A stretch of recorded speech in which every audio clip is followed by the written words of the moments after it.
Untuk topik pertama kita di sini akan membahas tentang Society 5.0 dan Revolusi Industri 4.0.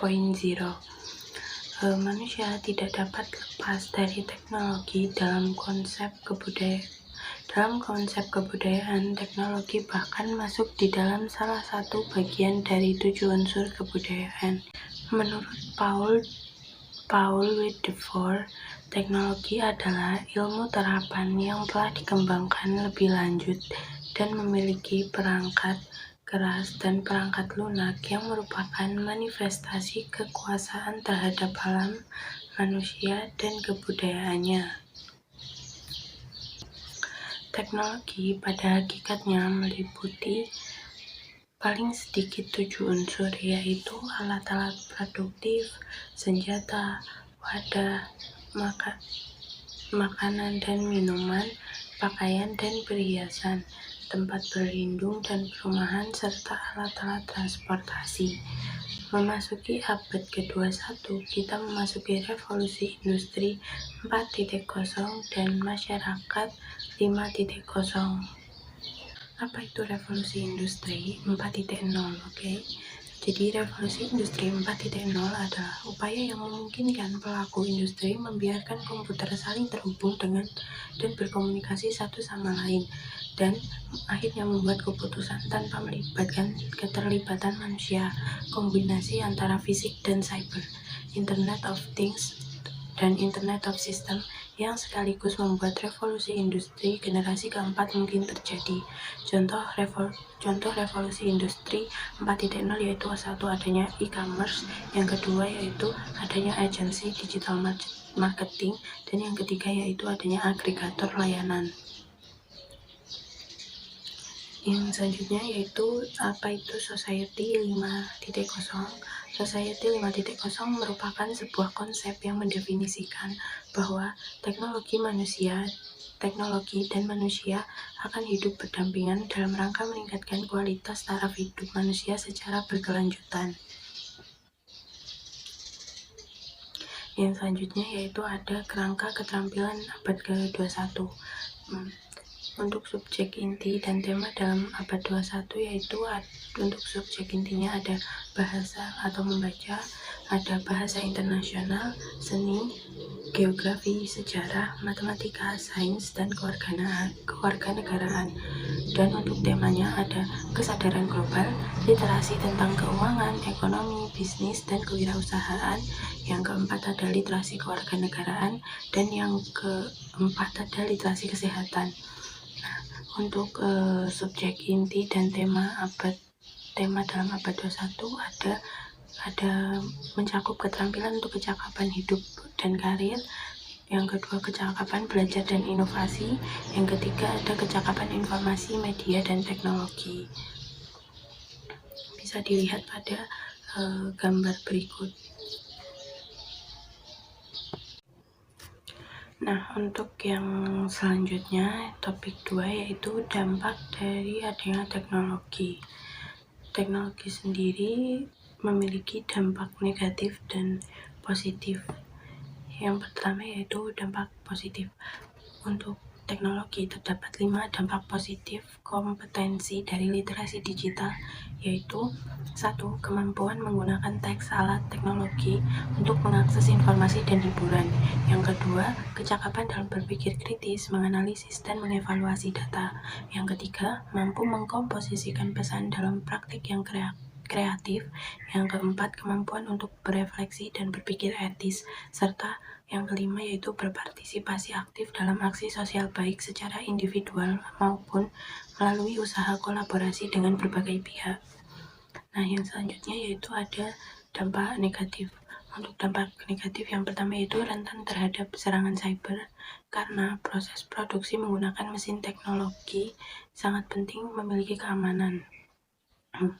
Yang kedua, membutuhkan biaya besar dalam investasi alat serta pekerja, karena harus mengeluarkan uang cukup banyak selain untuk mengadakan pelatihan.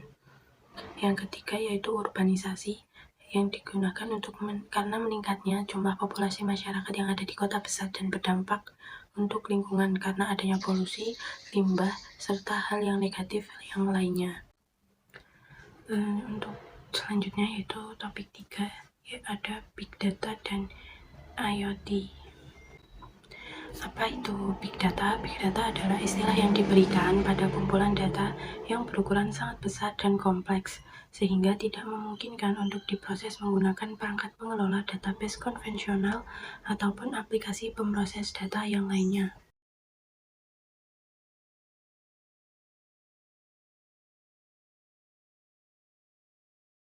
Yang selanjutnya ada Internet of Things atau IoT, di mana sebuah konsep suatu objek yang memiliki kemampuan untuk mentransfer data melalui jaringan tanpa memerlukan interaksi manusia ke manusia atau manusia ke komputer.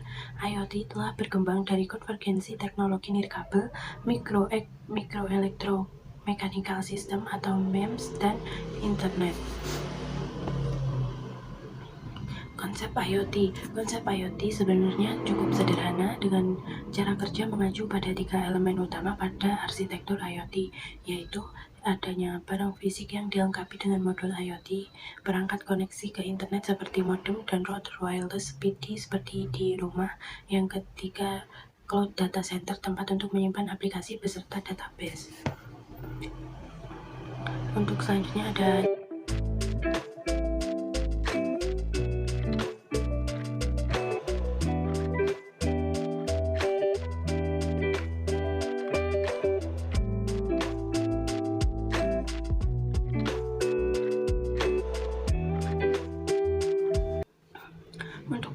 selanjutnya yaitu ada Artificial Intelligence.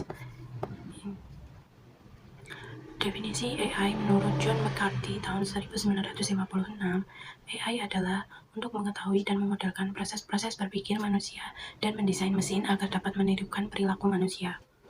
Secara formal, AI atau Artificial Intelligence artinya merupakan kecerdasan buatan. AI merupakan mesin yang belajar dari pengalaman, menyesuaikan diri dengan inputan baru, dan melakukan tugas seperti manusia. Definisi AI dari 4 sudut pandang.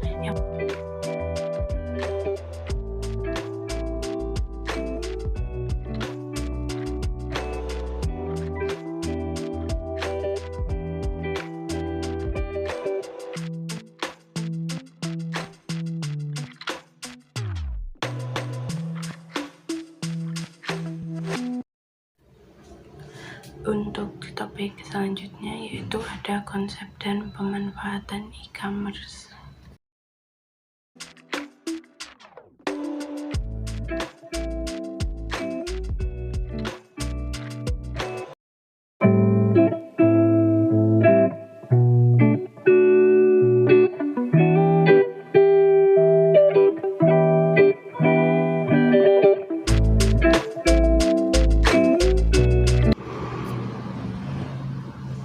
Yang selanjutnya yaitu etika dunia cyber. Etika dalam bermedia sosial. Yang pertama yaitu pergunakan bahasa yang baik, pilihlah kata-kata yang sopan dan pastikan tidak menyinggung orang lain. Yang kedua, hindari penyebaran sara, pornografi, dan aksi kekerasan. Yang ketiga, cross-check kebenaran berita, yaitu jangan sampai kita menyebarluaskan berita hoax. Yang keempat yaitu menghargai hasil karya orang lain dengan cara tidak mengambil karya orang lain tanpa mencantumkan sumbernya. Yang kelima, jangan terlalu mengumbar informasi pribadi, karena dengan mengumbar informasi pribadi dapat disalahgunakan oleh orang yang tidak bertanggung jawab. Berikut adalah etika bermedia sosial. Tambah yang ke-6 yaitu manfaatkan media sosial untuk menunjang proses pengembangan diri. Yang ke-7 yaitu manfaatkan media sosial untuk membangun jaringan atau relasi. Yang ke-6, pastikan mencantumkan sumber konten yang diunggah. Topik yang terakhir yaitu aturan hukum tentang informasi dan transaksi elektronik.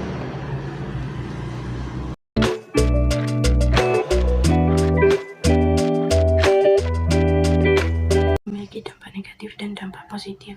Salah satu dampak negatifnya yaitu timbulnya perbuatan-perbuatan yang bisa merugikan pihak lain dalam pemanfaatan teknologi informatika atau kejahatan mayantara atau cybercrime. Oleh karena itu, hukum dibutuhkan kehadirannya untuk mengatur masyarakat dalam memanfaatkan teknologi informatika sehingga tercipta ketertiban di masyarakat. Misal ada orang yang menghina orang lain lewat ucapan di muka umum yang tidak terhubung dengan internet, maka yang berlaku yaitu Pasal 310 KUHP mengenai penghinaan. Hukum mayantara yaitu Undang-Undang Nomor 11 Tahun 2008 tentang Informasi dan Transaksi Elektronik, UU Nomor 19 Tahun 2016 tentang perubahan atas Undang-Undang Nomor 11 Tahun 2008 tentang Informasi dan Transaksi Elektronik, selanjutnya disebut UU ITE, tidak bisa diterapkan terhadap kasus tersebut. Namun, apabila ada orang yang menghina orang lain di media sosial yang terhubung dengan internet seperti Facebook atau Instagram, maka yang berlaku terhadap kasus ini adalah UU ITE.